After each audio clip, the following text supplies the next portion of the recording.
स्वागत है आपका एनबीएस पॉडकास्ट के नए एपिसोड में और जल्दी से शुरू करते हैं आज का किस्सा। रोहित अपने जिगरी दोस्त आशीष के घर का दरवाजा खटखटाए जा रहा था, लेकिन आशीष है कि दरवाजा खोलने का नाम ही नहीं ले रहा था। काफी देर से वो दरवाजा खटखटाए जा रहा था। अब जो कुछ समय से वो दरवाजा खटखटाए जा रहा था, उसके बाद अब उसने गालियां निकालने भी शुरू कर दी। काफी गंदी गंदी गालियां निकाल कर वो आशीष को बुला रहा था कि भाई दरवाजा खोल।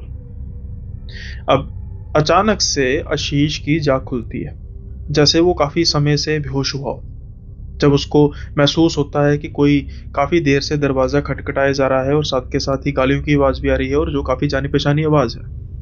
वो जल्दी से भागता हुआ जाता है और दरवाजा खोलता है। जब वो सामने देखता है तो उसके सामने उसका दोस्त होता है रोहित। वो बस और कोई बात करता नहीं, उसका गिरेबां पकड़ता है आशीष का और उसको गालियां निकालनी शुरू कर देता है। अब ऐसी क्या बात होगी कि भाई उसका दोस्त, जिगरी दोस्त, उसको गालियां निकाल रहा है? कोई बात हुई, कोई पैसे का लेन देन? ऐसा कुछ नहीं था। वो आशीष उसको कहता है कि भाई सबसे पहले तो तू ये बता, तू गया कहाँ पे था? अब रोहित उसको गालियां निकालते कहता है कि भाई तुझे नहीं पता मैं कहाँ गया था? अरे तेरे साथ ही तो था। अरे मुझे अकेला छोड़कर तू आ गया। यार इतना भी यार तू कमीना हो सकता है, मैं सोच नहीं सकता था। आशीष उसकी तरफ हैरानी से देखे जा रहा था और वो कह रहा था कि भाई तू वहां पर था ही नहीं। रोहित कहता है कि भाई तू मेरे साथ ही तो गया था, तुझे मैं नजर नहीं आया? मैं को कुछ सुई हूं जो वहां पर गुम हो गई थी?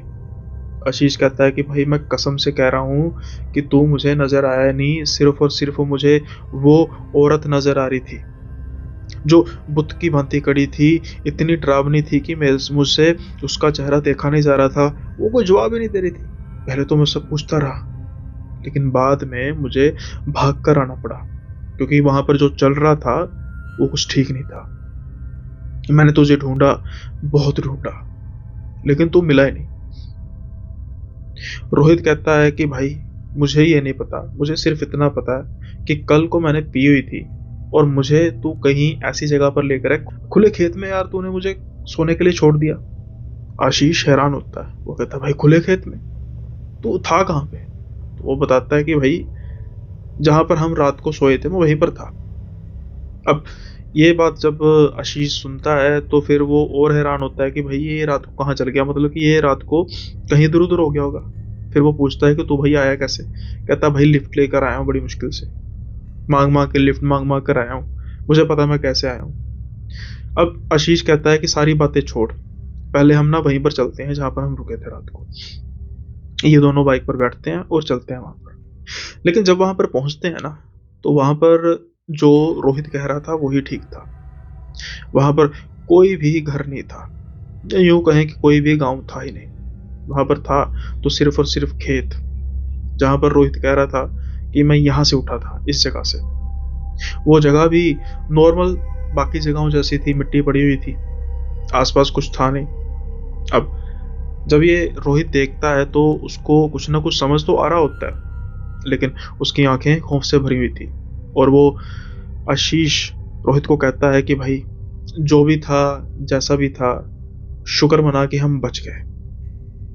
अब जब रोहित ये बात सुनता है वो कहता है यार क्या बके जा रहा है? फिर से वो कहता है कि भाई तुझे कुछ याद नहीं है? तू जब सोया था उसके बाद क्या हुआ? कहता मुझे इतना पता है कि मैं सोया था और जब मैं उठा हूँ, सोने लगे तो हम एक कमरे में थे, इतना मुझे याद है। मैं खटिया पर था, पर जब मैं उठा हूँ तो मैं खेत में हूँ। तू मुझे लेकर गया था वहां पे। तो आशीष कहता है कि भाई अगर मैं तुझे खेत में उठाकर यहाँ पर लेकर आ सकता हूँ तो तुझे बाइक पर बिठाकर घर नहीं लेकर आ सकता था? तो फिर रोहित पूछता है कि भाई बता तो सही हुआ क्या? आशीष कहता है कि तू पूछेगा तो तभी बताऊंगा, तू तो व्यस्त है मुझे गालियां निकालने में। खैर अब थोड़ा सा उसका गुस्सा ठंडा होता है तो फिर बात शुरू होती है कि आखिर ये सब कुछ जो कंफ्यूजन थी शुरू हुई कहां से। आशीष कुछ समय पहले अलवर में रहने के लिए आया था। वो एक फैक्ट्री में काम करता था और इसी फैक्ट्री में रोहित भी काम करता था। दोनों की अच्छी जान पहचान होगी। अब जो आशीष है वो तो शहर को इतना जानता था नहीं, अलवर को, तो खैर उसका जो सहारा था वो रोहित ही था। जब भी ये छुट्टी होती तो ये घूमते फिरते, अपना मन बहलाते। हालांकि जो आशीष है वो शराब वगैरह तो नहीं पीता था, लेकिन दूसरी ओर रोहित है वो काफ़ी ज़्यादा शराब पीता था। कहीं न कहीं आशीष को उसकी ये आदत अच्छी लगती तो नहीं थी, लेकिन वो इंसान अच्छा था, इसलिए निभ रही थी उनकी। धीरे-धीरे इनकी दोस्ती काफ़ी गहरी हो जाती है, भाइयों जैसा प्रेम हो जाता है। तो इसी वजह से एक तरह के जो रोहित के और आशीष के जो है वो पारिवारिक संबंध टाइप हो जाते हैं। इसी वजह से एक बार शनिवार की रात होती है, तो आशीष को फ़ोन आता है रोहित का कि भाई कहाँ पे है? तो वो कहता है भाई घर ही होऊँगा। कहता है कि चल ऐसा काम काम कर, जल्दी से तैयार हो जा, तो हमने चलना है। तो कहता है भाई कहाँ पे चलेंगे? कहता है भाई बात ऐसी है कि यहाँ पर है एक मैरिज हमारे किसी रिश्तेदार की। अब घर वाले तो जाएंगे नहीं, मतलब बहुत पास का रिश्तेदार नहीं है, दूर का रिश्तेदार ही है। तो मैं सोच रहा हूँ कि हम दोनों वो आते हैं, मैं अकेला यार कहाँ जाऊँगा।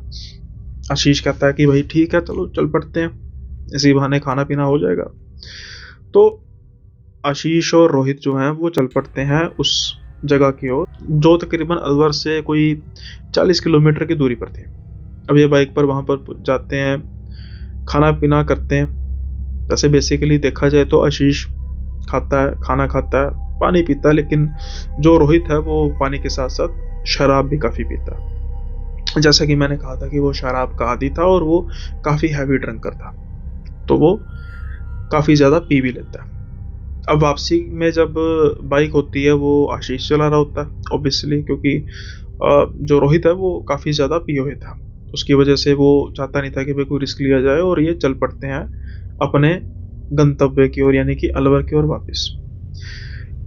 अब इनका जो सफ़र है वो कुछ 15 किलोमीटर के आसपास का रह जाता है, तो अचानक से जो इनकी बाइक है वो ख़राब हो जाती है।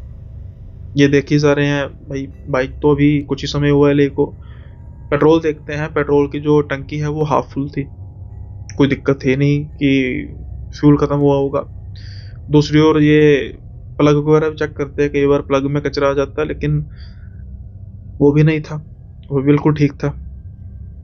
अब इस समय जब रात के कुछ 2 बजे के आसपास का टाइम है, उस रोड पर जो हाईवे नहीं थी, जो एक नॉर्मल कनेक्टेड रोड होती है हाईवे के साथ, वहाँ पर अब कोई भी व्हीकल जा नहीं रहा था। और ऐसे में ये दोनों परेशान हो जाते हैं, क्योंकि इनको तो ये समझ लग नहीं रही थी, खास तौर पर आशीष को। रोहित तो पीओए था और उसको इतना कुछ समझ वैसे भी नहीं लग रही थी। वहीं दूसरी ओर आशीष ये काफ़ी हैरान था कि भाई बाइक भी अभी एक आधे साल पुरानी है और इतनी ख़राब होने वाली कोई मुझे बात लग भी नहीं रही, और ना ही इतनी चली है कि याद हो ना बहुत ज़्यादा चली हो, तकरीबन कोई 25 किलोमीटर के आसपास तो चली है बाइक कभी वापसी में। फिर वो सोच रहा था कि भाई अब दिक्कत क्या हो सकती है बाइक में। दरअसल जो दिक्कत थी वो बाइक में नहीं थी, दिक्कत थी शायद उस जगह में जहाँ पर इनकी बाइक रुकी और बाद में चली ही नहीं। तो अब रोहित को लघु शंका होती है और वो अपनी लघु शंका का निवारण करने के लिए साइड पे चला जाता है। आशीष इधर उधर देखे जा रहा था, कभी वो बाइक को जो उसकी समझ में आ रहा था हाथ लगा रहा था कि भाई यहाँ से कोई समस्या ना हो, यहाँ से कोई समस्या ना हो। लेकिन उसको कुछ ही समय बाद एक औरतनुमा शख्सियत नजर आती है, जो उनके बिल्कुल सामने से चली आ रही थी। जब ये उस औरत को देखते हैं तो पहले तो एकदम से डर जाते हैं कि भाई रात के 2 बजे का समय और यहाँ पर ना कोई गाड़ी तक नजर आ रही है, तो एक औरत इस समय हमारी तरफ चलती हुई आ रही है। खैर अब आशीष को डर तो लगता ही लगता है, साथ में कुछ खौफ भी आती है कि हो सकता है कोई आसपास के गांव की हो, लेकिन वो भी इस समय रात के समझ नहीं लग रही बात, वो उस बात को डाइजेस्ट कर नहीं पा रहा था। लेकिन जब तक ये बातें सोच रहा था वो औरत इनके काफी पास आ चुकी थी और देखने में वो काफी वृद्धा लग रही थी, लेकिन उसका जो फेस था, कपड़े थे, सब बिल्कुल ठीक थे। हालांकि जो कपड़े थे वो वाइट कलर के थे, लेकिन ऐसा कोई इन्हें ऐसा कुछ देखकर डर नहीं लग रहा था कि ये हो सकता है औरत है भी या नहीं, या कोई प्रेतनी वगैरह कुछ आत्मा वगैरह तो नहीं है। अब औरत इनकी तरफ देखकर कहती है कि क्या हुआ बेटा। जब ये बताते हैं जी हमारी बाइक खराब हो गई, आसपास कुछ है भी नहीं है और हम तो फंस गए जी। उतनी देर में रोहित आ जाता है। वो काफ़ी ज़्यादा, जैसे मैंने कहा कि ड्रिंक किया था, तो आशीष यही कोशिश करता है कि वो कोई बात ना करे, डिस्कम्फर्ट ना हो उस बुजुर्ग औरत को। क्योंकि वो देखने में उनको काफ़ी बुजुर्ग लग रही थी, सफ़ेद बाल, झुर्रियाँ पड़ी हुई थी। तो वो औरत कहती है कि बेटा, इस समय तो तुम्हें कौन ही कोई मिलेगा ठीक करने के लिए। तुम एक काम करो कि तुम हमारे गाँव में चले आओ, जो बिल्कुल पास में ही है, 1 आधा किलोमीटर दूर है अंदर की तरफ, जो साथ में कच्चा रास्ता जा रहा था। तुम यहाँ पर रात में मेरे घर में आराम करो और उसके बाद फिर तुम सुबह अपना देख लेना, अगर ठीक होगी तो चले जाना। आशीष अब दो चित्ते में फंस चुका था कि बेगाना इलाका है, इस औरत को मैं जानता तक नहीं हूँ। अब जो रोहित है वो भी काफ़ी पिए हुए है, वो तो अपने होश में है ही नहीं, पूरे होश में नहीं है। तो डिसीजन तो मैंने करना है, लेकिन मैं विश्वास भी कैसे करूँ एक औरत पर जो इस समय मुझे नज़र आनी नहीं चाहिए कायदे के मुताबिक, वो भी एक गांव की औरत। हालांकि वो एक बुजुर्ग है, लेकिन इस समय कोई तुक बन नहीं रहा। रोहित पूछना तो चाहता था कि पहले आप ये बताओ कि आप कर क्या रही हो, लेकिन फिलहाल के लिए उसको बस यही लग रहा था कि जो हमारी मेन समस्या है वो ये नहीं है कि वो यहाँ पे क्या कर रही है। हमारी मेन समस्या ये है कि हमें यहाँ से निकलना है, हमें यहाँ से जैसे तैसे करके इस समस्या से निकलना है, नहीं तो रात को हम सड़क पर कैसे गुजारेंगे। और उसको कहीं ना कहीं बात ठीक भी लग रही थी कि जब तक सुबह होगी तो फिर देख लेंगे, कोई गांव में मैकेनिक होगा, नहीं तो आसपास किसी गांव के लोगों का कोई व्हीकल लेकर चले जाएंगे और बाइक ठीक करा लेंगे। अब वो बाइक को शुरू कर देता है, साथ में पैदल चलना। जो आशीष था, जो रोहित था, वो भी आधे होश में था, जैसे तैसे करके चल रहा था। और रोहित जो आधे होश में था वो भी साथ चल रहा था। लेकिन एक चीज फिर से रोहित को खटकती है, वो ये कि जो वो बुजुर्ग औरत है वो इनके आगे आगे चल रही थी, जाहिर है रास्ता वही दिखा रही थी। और ये हालांकि बाइक को लेकर साथ में चल रहे थे, वो औरत की स्पीड जो है वो कुछ ज़्यादा ही तेज़ थी। एक बुजुर्ग इंसान की इतनी स्पीड देखकर ये काफ़ी ज़्यादा हैरान थे। लेकिन फिर वही बात कि अब सवाल करें, इस समय एक सवाल करने का कोई फ़ायदा है भी कि नहीं। अब कुछ दूरी पर आगे आते हैं तो इन्हें कुछ स्ट्रक्चर्स दिखाई देती हैं, छोटी छोटी हट टाइप, छोटी छोटी झोंपड़ियाँ। वो इनका गांव था, इस बूढ़ी औरत का गांव था। लेकिन गांव तो ऐसा देखने में लग रहा था जैसे ये गांव 100 साल पुराना है, यानी कि 100 साल पहले की कोई इलाके में आ गए। यहाँ पर लाइट का तो कोई नामो निशान था ही नहीं। और जो जो हट बनी थी, जो झोंपड़ियाँ बनी हुई थी, वो भी एक जैसे पराली से या भूसे से नहीं बनती, वो बनी हुई थी। अब आशीष आगे बढ़ता जा रहा था उस गलियारे की तरफ से, आसपास काफी हैरानी से देखता जा रहा था कि जैसे ये गांव नहीं, गांव का कब्रिस्तान है।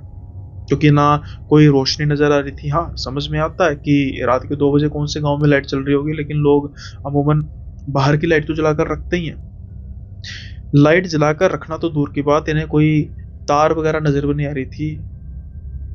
यानी कि लग रहा था कि जैसे इस गांव में इलेक्ट्रिसिटी है ही नहीं। और तो और जो झोंपड़ियों की बात की जा रही है वो ऐसी पिछड़ी जैसे कि कोई 100 साल पहले, जैसे टाइम ट्रेवल करके ये 100 साल पहले आ चुके हैं। अब इनको थोड़ा सा शक हो रहा था, लेकिन अभी ये बातें चलते चलते सोच ही रहे थे कि वो बुढ़िया रुकती है और इशारा करती है कि ये जो झोंपड़ी है, ये आप यहाँ पे रुको, और मेरे बिल्कुल पास की झोंपड़ी है। तो ये हैरानी से पूछते हैं कि ये आपकी नहीं है? वो कहती है वो भी मेरी है और वो भी मेरी है, आप आराम करो। अब जो समय था, फिर जैसा मैंने कहा कि कुछ सवालों जवाब करने का था नहीं। ये बुढ़िया जो है, बूढ़ी औरत है, वो दरवाज़ा खोलती है, जो कच्चा सा दरवाज़ा लग रहा था। अब बिल्कुल अंदर घुप अंधेरा। ये अपने मोबाइल की टॉर्च जलाते हैं और वहाँ पर देखते हैं कि एक खटिया पड़ी हुई है और नीचे कुछ नहीं है, नॉर्मल कच्चा सा फर्श है, बिस्तरा वगैरह भी कोई नहीं है। लेकिन ये सही नहीं समझते कि बुजुर्ग औरत को कहें कि आप बिस्तरा वगैरह ले आओ, और ये कहते हैं कि ठीक है माँ जी, हम आराम कर लेंगे और सुबह हम आपको उठा देंगे। वो बुढ़िया काफ़ी अजीब से तरीके से इनकी तरफ देखकर हंसती है और कहती है कि हाँ, सुबह उठोगे? ये अब आशीष जो है, ये तो सुन के इनकी बात सन रह जाते हैं कि भाई उठना ही है, नावली कौन सी बात है, लेकिन मन ही मन में सोचते हैं। अब ये रोहित को खटिया पर लेटा देते हैं और खुद ये नीचे लेट जाते हैं। हालांकि इन्हें इस चीज़ का डर था कि भाई कोई कीट पतंगा, कोई सांप, कुछ इस तरीके की चीज़ ना आ जाए, तो मैं तो भाई जाग के रात किसी तरीके से गुजार लूंगा। अब मेरा दोस्त है जो नशे में धुत पड़ा है, जब वो सोएगा तो उसको पता भी नहीं लगेगा कि कुछ काट कूट ना ले, तो भाई रिस्क क्यों लेना, मैं ही नीचे लेट जाता हूँ। और जो ये सोच रहे थे वो बात भी बिल्कुल ठीक हुई, क्योंकि जैसे ही रोहित खटिया पर लेटा तो उसके तो खराटे बजने शुरू हो गए।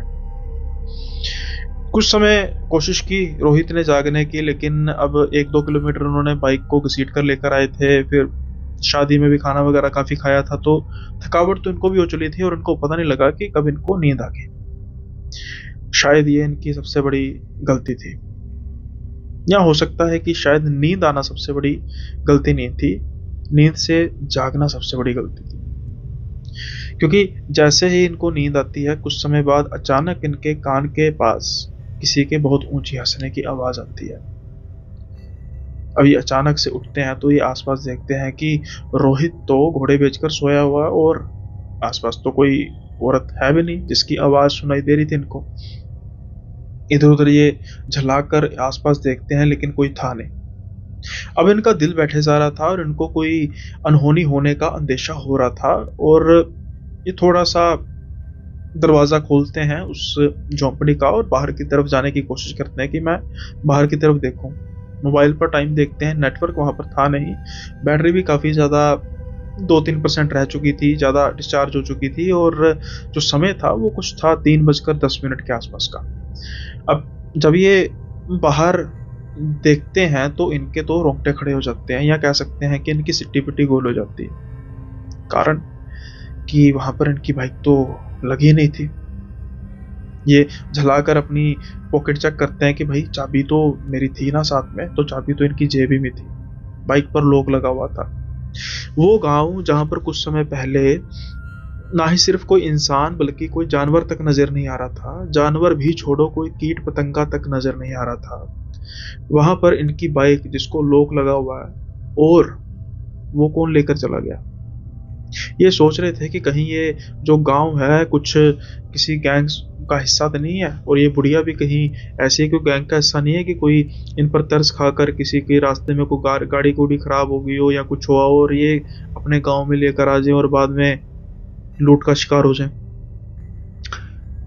आशीष को अब ये तकरीबन तकरीबन साफ हो चला था कि कोई ना कोई गड़बड़ तो है। वो झल्लाकर दूसरी जो झोंपड़ी है वहां पर जाता है जहां पर वो बूढ़ी औरत कह रही थी कि मैं यहाँ पे रहती हूँ। वो जब दरवाजा खोलता है तो उसको अजीब सी गंध महसूस होती है, कि बड़ी अनप्लेजेंट सी गंध होती है जो बिल्कुल भी वो मतलब सहन नहीं कर पाता, और जल्दी से बाहर आ जाता है। लेकिन उतने देर में वो इतना देख लेता है कि वो बूढ़ी औरत वहां पर है। अब एक ऐसा गांव जो देखने में ही काफी पुराना लग रहा है, ना वहां पर कोई जीवन का नामो निशान सिवाय उसके दोस्त के। कुछ समय पहले एक बूढ़ी औरत उनको रास्ता दिखा रही थी, लेकिन अब वो भी नहीं थी। आशीष का तो पैनिक मोड ऑन हो जाता है और वो झलाकर इधर उधर भागना शुरू कर देता है कि मैं किसको बुलाऊं। रात के समय में अगर शोर मचाया, गांव वाले इकट्ठे हो गए, उनको क्या पता कि हम कैसे आए हैं, कहीं उनको इस चीज का शक ना हो जाए कि हम कोई चोर लुटेरे तो नहीं है और हमारी पिटाई हो जाए। लेकिन जैसे ही आशीष 1-2 गली पार करता है वो देखता है कुछ ही दूरी पर कोई खड़ा है। नहीं, वो खड़ी थी, क्योंकि जैसे ही वो पास आता है तो उसको लगता है कि ये वही औरत है जो खड़ी हुई है। उसके पास से एक बड़े अजीब सी आवाज आ रही थी, कुछ अजीब से तरीके से गुनगुनाने की, जैसे कोई बड़ी डरावनी सी ट्यून को गुनगुना रहा है, और वो उसी बुढ़िया के पास से आ रही थी। ये डरते डरते उसके पास जाते हैं, उनको पीछे से बोलते हैं कि माँ जी आप यहाँ पर इस समय क्या कर रहे हैं, कोई दिक्कत है क्या। लेकिन वो इस सवाल को दूसरी बार पूछ नहीं पाता, क्योंकि जो आवाज है वो उसी बुढ़िया से आ रही थी। रात के 3:15 के आसपास का समय, और एक बूढ़ी औरत उस वीरान गांव में अजीब से तरीके से खड़ी है, और अजीब से तरीके की आवाज सुनाई दे रही है, और वो भी वो कर रही है, तो डरना तो लाजमी था। आशीष जैसे तैसे करके हिम्मत करके वो उसके सामने खड़ा होता है, लेकिन जैसे ही उसके सामने खड़ा होता है तो वो तो जैसे एक बुत की भांति खड़ी थी। ना ही उसकी पलकें झपक रही थी, ना ही उसके होठों पर किसी तरीके की कोई मुस्कुराहट, गुस्सा, कोई भी किसी भी तरीके का कोई भाव नहीं था। बाल उसके उड़ रहे थे बगैर हवा के, हवा का नामो-निशान नहीं था। मैंने जैसे कहा ना कि होंठ तक नहीं हिल रहे थे, तो फिर गुनगुनाने की आवाज़ भी उसी से आ रही थी। अब जब ये आशीष ऐसी चीज़ देखता है तो उसको तो अब डर लग रहा था बहुत ज़्यादा, और वो जल्दी से भागता है। भागता है वो उसी झोंपड़ी की तरफ जहाँ पर वो और उसका दोस्त रोहित सो रहे थे। लेकिन जैसे ही वो अंदर जाता है तो उसका दोस्त गायब था। अब तो जैसे आशीष पर मानो कि पहाड़ ही टूट पड़ा था। पहले तो बाइक गायब हुई थी, अब उसका दोस्त भी गायब हो चुका था। वो तो घोड़े बेचकर सो रहा था, उसको तो एक तरह की बेहोशी थी। ऐसा कैसे हो सकता है कि वो गायब हो गया हो? आशीष की तो अब डर के मारे उसका तो रोना निकल चुका था कि वो किसको किसको ढूंढे। कुछ समय पहले जो एक बूढ़ी औरत उनको लेकर आई है, उसकी अजीब सी हरकत उससे डरा हुआ। उसकी बाइक जो खराब थी वो बिल्कुल सामने लगी हुई थी झोंपड़ी के, और गांव में अभी भी कोई किसी भी इंसान का नामो निशान नहीं, और वो मिल नहीं रही। और अभी उसका दोस्त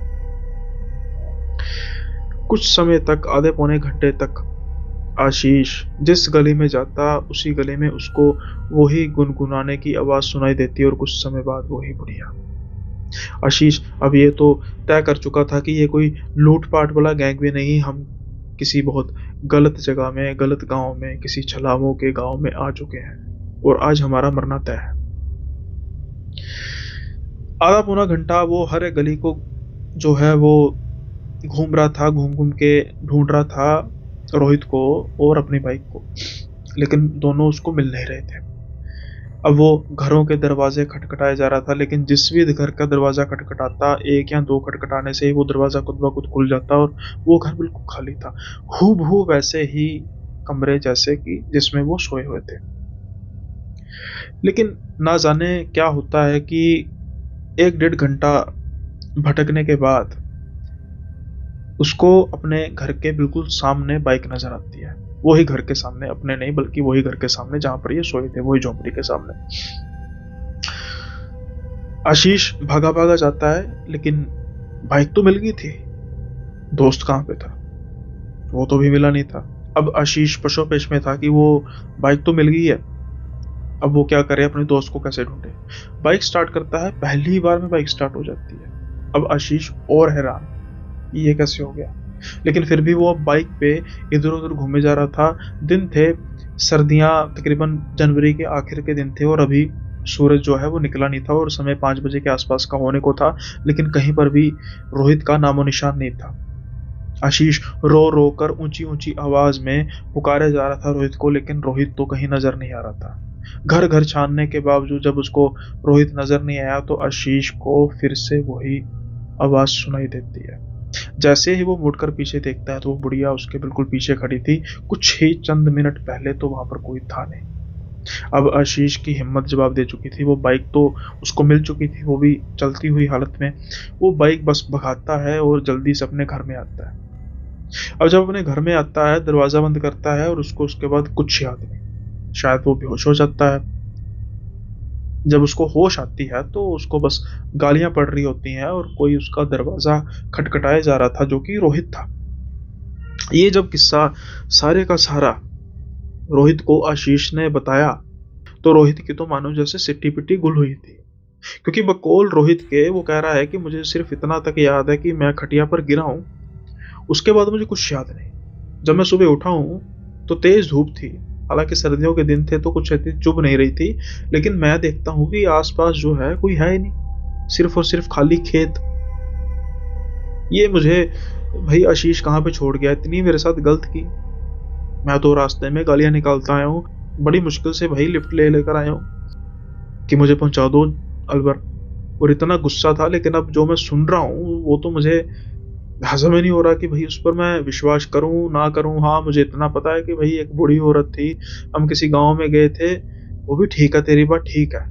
लेकिन जिस हालत में मैं था, उस हालत में मुझे कोई ऐसे उठा कैसे सकता है? और एक बंदे का तो काम होगा नहीं। और दूसरी बात, जो रोहित है उसके गले में सोने की चेन थी, एक अंगूठी थी वो भी सोने की थी, मोबाइल था वो भी सब सही सलामत था, यानी कि कोई लूट पाट वाला सीन तो था नहीं। तो फिर ये सब इनके साथ हुआ क्या? भगोल किनके कि ये तो राज ही है जो पता नहीं कौन सॉल्व करना चाहेगा, लेकिन ये भी नहीं चाहते कि सॉल्व हो। ये सिर्फ इस चीज की खैर मनाते हैं कि इनकी जान बच गई, जो सबसे कीमती है। और उसके बाद रोहित ने पीना कम कर दिया और धीरे धीरे छोड़ भी दिया, जो कि एक अच्छी बात है। लेकिन ये इस बात पर पूरी तरीके से विश्वास करते हैं कि अनजाने में ये किसी छलावों के गांव में चले गए। अब बचे कैसे इसके बारे में पता नहीं, लेकिन बच गए ये पता। आई होप किस्सा पसंद आया होगा, और आपको पसंद आया तो इसको लाइक शेयर सब्सक्राइब करना मत भूलिएगा। अब हम बढ़ते हैं अगले किस्से की ओर। अब अगला किस्सा जो है वो है विक्रांत का। विक्रांत एक स्टूडेंट थे, और जब वो अपने मतलब स्टडी कर रहे थे तो वो अपने गांव से बाहर शहर पढ़ने के लिए गए थे। और जो शहर था वो मेरठ था। मेरठ में ये एक पीजी लेते हैं, और बीइंग इंट्रोवर्ट इनको किसी के साथ शेयरिंग रूम लेने का कोई था नहीं, और ठीक ठाक परिवार से थे तो अफोर्ड कर सकते थे एक सिंगल रूम लेना। लेकिन इनका जो वहम था वो तब दूर हुआ जब ये सिंगल रूम लेने के लिए निकले। लेकिन जो प्राइजेस थे वो इतने ज़्यादा हाई थे कि ये ठीक ठाक परिवार से होते हुए भी सोच में पड़ गए कि भाई इतने महीने इतने पैसे हर महीने दूंगा तो घर पर तो बोझ आ जाएगा। खैर इनको अब रहना भी सिंगल एक ही मतलब विदाउट शेयरिंग में था, और मिल भी कोई कमरा रहा नहीं था। तो फिर किसी से पता लगा कि एक कॉलोनी है जहाँ पर सिंगल रूम मिल जाएगा, लेकिन उनके जो मकान मालिक होंगे वो तो मतलब नीचे रहते हैं, तो कोई दिक्कत तो नहीं। तो सोचते हैं कि भाई मैंने शेयरिंग में रूम नहीं लेना, अब घर ऐसा मिल जाएगा तो देख लेते हैं। हालांकि जो रेंट की बात की गई वो जहाँ पर ये ढूंढ रहे थे उससे कुछ कम तो था, लेकिन फिर भी ज़्यादा था। ये सोचते हैं कि भाई बात करके देखेंगे, अगर इनको सूट करेगा तो ठीक है। अब जब ये जाते हैं उस घर में, तो उस घर में सिर्फ एक बुजुर्ग इंसान थे, और इनकी जो वाइफ थी अभी कुछ ही समय पहले गुजरी थी। बच्चे जो है वो फौरन शिफ्ट हो चुके थे, तो रहता है कि यही सिर्फ घर में अकेले थे। अब जब बात करते हैं तो इनको काफ़ी बात करके अच्छा लगता है, और वो बुजुर्ग इंसान को भी इनका स्वभाव काफ़ी अच्छा लगता है। तो रेंट जो है वो ठीक ठाक मतलब मान जाते हैं, सेटलमेंट हो जाते हैं कि इतने पे ठीक है भाई, ना हमें कोई महसूस हो और ना रेंट देने वाले को महसूस हो, है ना। अब ये भी खुश थे कि भाई चलो शुक्र है, एक अच्छा जो रूम है मुझे मिल गया। फर्स्ट फ्लोर पे इनको रूम मिला, और आसपास ये देखते हैं कि मतलब ठीक ठाक घर थे। अब पहले दिन जब ये अपना जो थोड़ा बहुत सामान होता है शिफ्ट करते हैं, थकावट वगैरह होती है, सो जाते हैं, तो ये एक्सप्लोर वगैरह करते नहीं है। गर्मियों के दिन थे, अभी एसी जो है वो लगा नहीं था इनके, एसी उन्होंने लगवाना था तो उसका अभी वेटिंग थी, 1-2 दिन लगेंगे। तो अगली रात ये पढ़ रहे होते हैं तो इनको काफ़ी गर्मी महसूस हो रही होती है। सोचते हैं कि ऐसा करता हूँ भाई, लैंप लेकर मैं वायरलेस जो लैंप होता है स्टडी वाला वो लेकर मैं ऊपर बैठ जाता हूँ छत पे, बड़ी ठंडी ठंडी हवा चल रही है, तो वहाँ पर बैठ के मैं आराम से पढ़ता हूँ। अब जब ये छत पर जाते हैं तो जो घर का बैक मतलब एरिया था उसके पीछे एक बड़ा सा पार्क था। उस पार्क के दूसरी ओर इनको मतलब स्ट्रीट लाइट जली हुई थी, और उनको ना कतार में 4-5 घर थे, जो इनको ऐसा महसूस हो रहा था कि ये घर बंद है, मतलब बिल्कुल बंद पड़े हुए हैं, क्योंकि वो घर देखने से ही कुछ अबेंडन टाइप लग रहे थे। कुछ देर ये उसको देखते रहते हैं, ऑब्जर्व करते रहते हैं कि भाई कॉलोनी तो पॉश है काफ़ी, लेकिन उस इतनी पॉश कॉलोनी में मतलब ये घर जो हैं वो बंद क्यों लग रहे हैं। लेकिन अभी इनके सोचते सोचते ही एक घर में जो थोड़ा सा ऐसा लग रहा था कि कालख से थी, जैसे जला हुआ हो ऊपरला हिस्सा फर्स्ट फ्लोर, वहां पर एक लाइट जलती है, और खिड़की में इनको एक परछाई नजर आती है जो इधर उधर टहले जा रही थी। ये देखते रहते हैं, कुछ रात के 11 बजे का समय था। अब जब वो परछाई को देखते रहते हैं, ऑब्जर्व करते रहते हैं, देखते देखते मतलब अपना पढ़ भी रहे थे, ध्यान दे भी रहे थे, कुछ समय बाद जो वो मतलब वहां से लाइट नजर आ रही थी वो किसी लाइट की नहीं थी, मतलब लाइट इन द सेंस किसी बल्ब या किसी ट्यूब की नहीं थी, क्योंकि वो जो लाइट थी वो ऐसा था जैसे आग जल रही होती है ना, और आग की मतलब वो एक फ्लेम्स होती हैं उस तरीके की। तो ये बड़े हैरान होते हैं कि भाई मतलब कोई, एक तो पहली बार ये बात, ये जो घर है मुझे अबेंडन टाइप लग रहे हैं, दूसरा यहाँ पर एक मुझे परछाई नुमा यानी कोई ना कोई तो है यहाँ पे, लेकिन जो भी है यहाँ पे लाइट को यूज नहीं कर रहा बल्कि दीपक जैसी कोई चीज को यूज कर रहा है। खैर ये सोचते हैं कि भाई होगा कुछ ना कुछ, मैं सुबह पूछूंगा। अब जब सुबह ये उठते हैं, अंकल से बात करते हैं, तो इनको ये पता लगता है कि वो जो घर है ना, मतलब जहाँ पर इनको ये सब कुछ नजर आया, क्योंकि ये बता देते हैं कि मुझे नजर आया, और उन्होंने कहा कि भाई, उन्होंने कहा कि बेटा एक काम करो, एसी लग जाएगा फिर तो चलो आप कमरे में रहोगे, लेकिन अगर आप छत पर जाते भी हो तो उस घर को इग्नोर करो, ना देखो उस घर की तरफ, और उस घर के बारे में ना सिर्फ ना देखो बल्कि उस घर के बारे में सोचो भी मत। ये सोचते हैं कि अंकल ऐसी भी क्या बात होगी, तो फिर अंकल बताते हैं कि बेटा वो घर का एक किस्सा है, बेहद ही भयानक, बेहद ही खतरनाक और बेहद ही दुखदायक। वो ये है कि आज से कुछ साल पहले ये जो सारी ये जो सारी कॉलोनी है ना, बेसिकली इसमें फर्स्ट फ्लोर जो भी है तकरीबन सारे पीजी के लिए अवेलेबल थे। ऐसे ही वो घर में भी जो फर्स्ट फ्लोर है वो पीजी के लिए अवेलेबल है, वो पीजी के लिए अवेलेबल था। लेकिन वो वहाँ पर रहती थी कुछ लड़कियां, 3 लड़कियां रहती थी, और एक बार रात को पता नहीं क्या हुआ कि अचानक से उस कमरे में आग लगी और वो तीनों जलकर खाक हो गई। बात यहीं पर नहीं खत्म हुई, कुछ समय बाद वहां पर ऊंची ऊंची चीखों की आवाजें सुनाई देने लग पड़ी, लेकिन वहां पर तो कोई था नहीं, जो भी था या थी वो तो खत्म हो चुकी थी। उसके बाद ना ही सिर्फ चीखों की आवाज आती, बाद में ऐसे ही जैसे तुम कह रहे हो कि कुछ जलने की, मतलब कुछ दीपक जैसे कुछ जलने की, लोगों ने देखा कि खिड़की से कोई चीज जल रही है। घर तो अबेंडेड हो चुका था, रहने लायक रहा नहीं था, और कोई ऐसे ही खिड़की में आसपास परछाई घूमती है, वहां पर कोई होता तो है नहीं। हो ना हो उन्हीं लड़कियों में से किसी की आत्मा, प्रेत आत्मा वहां पर भटकती है, जो अभी भी शायद उसी हालत में है कि वो पढ़ रही है, जैसे टहल के कोई ऐसा लगता है पढ़ रहा है। अब चीखों की आवाजें आना, इस तरीके की जब हरकत हुई तो आसपास के घर जो थे वो भी लोगों ने खाली कर दिए, चले गए, यहाँ से शिफ्ट हो गए, क्योंकि जो आवाजें थी रात के समय में सहन नहीं होती थी। अब जब घरों, आसपास के घर जब खाली हो गए, बंद हो गए, अब आवाजें तो वो नहीं आती काफी समय से, लेकिन वो टहलना किसी परछाई का और वो लाइट का चलना तो वो नजर आता है। अब बेटा जो भी वहां पर है कुछ ठीक नहीं है, तो कोशिश करो कि इग्नोर करो, कोशिश नहीं बल्कि इग्नोर ही करो।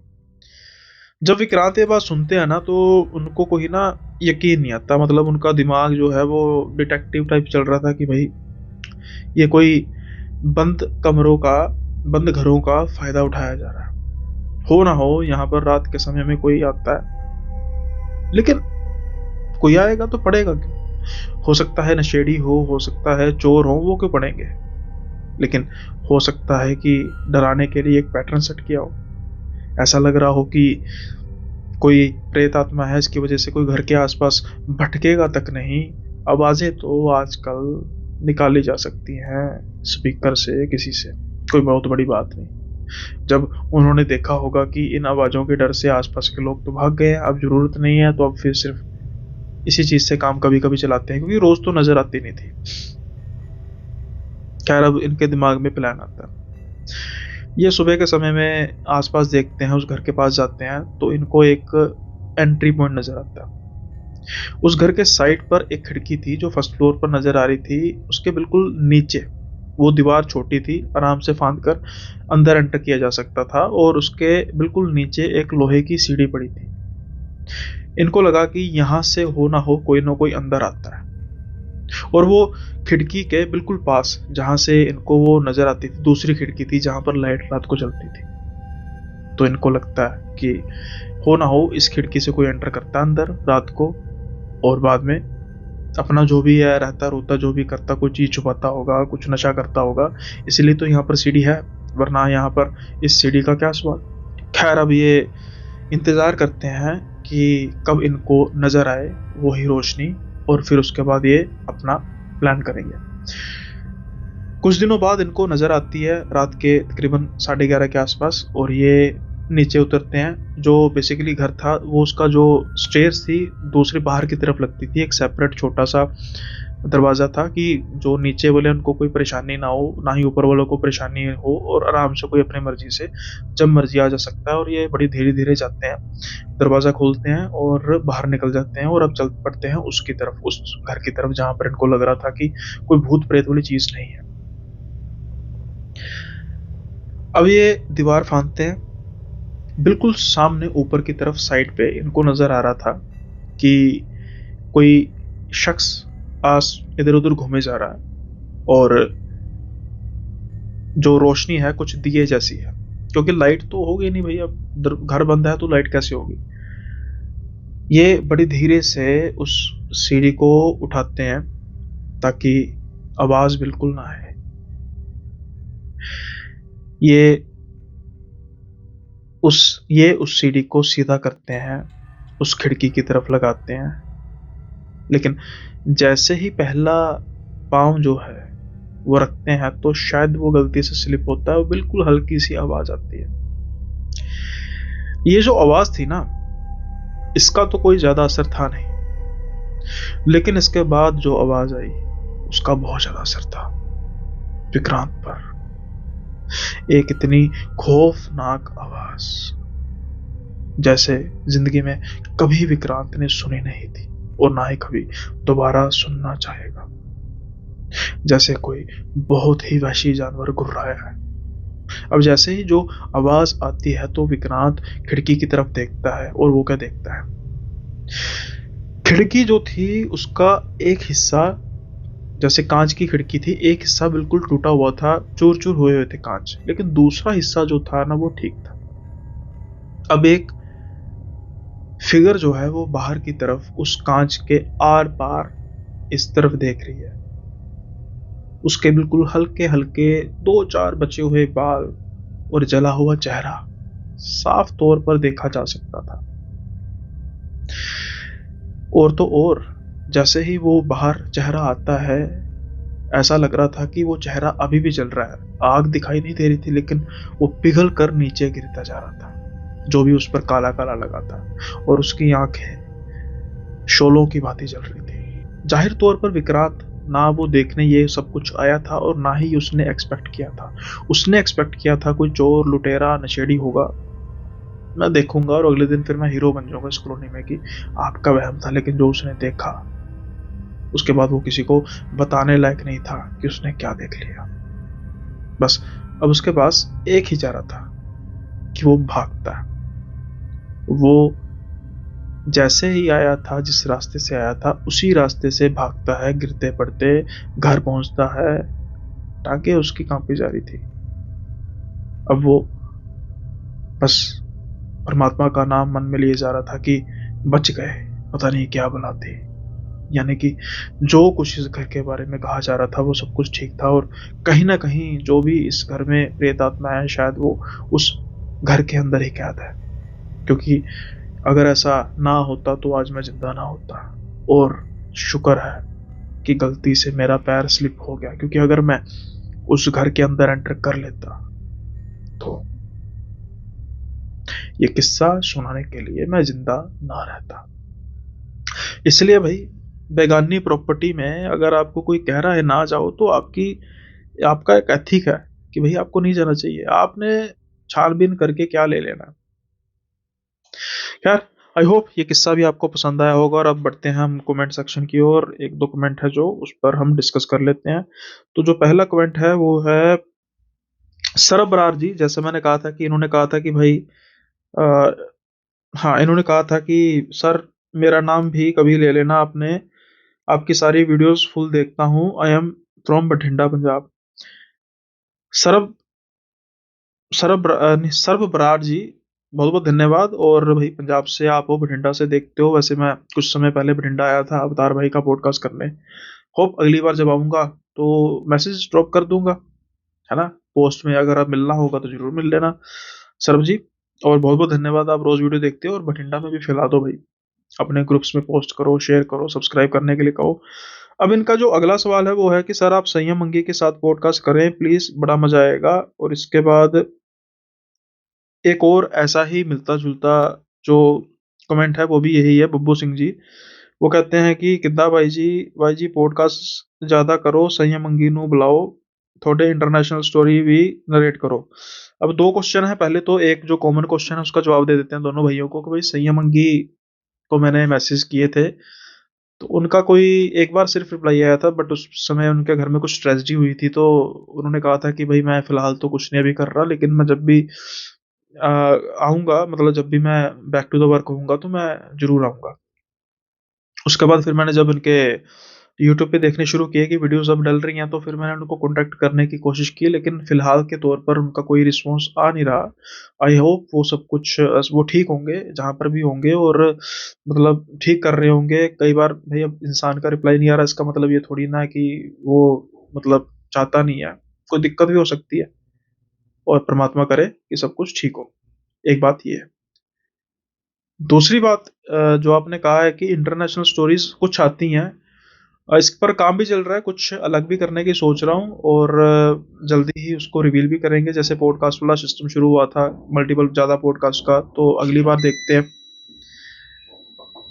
अब ना भाई देखो ये हुआ है कि लाइट चली गई है और बहुत ज़्यादा तूफान आ रहा है बाहर, रात का समय है, 9 बजने वाले हैं। आप मेरी हालत समझ सकते हैं कि भाई इस हालत में जब एक इंसान घर पे अकेला पॉडकास्ट कर रहा है वो भी हॉरर, तो ज्यादा बताने की जरूरत है नहीं है। खैर हनुमान जी है साथ में, डरने वाली बात कोई नहीं है, लेकिन उसको हम खत्म करें बात को कि जैसा मैंने कहा कि अभी वो कांटेक्ट में नहीं है, कोशिश कर रहा हूं उनको बुलाने की।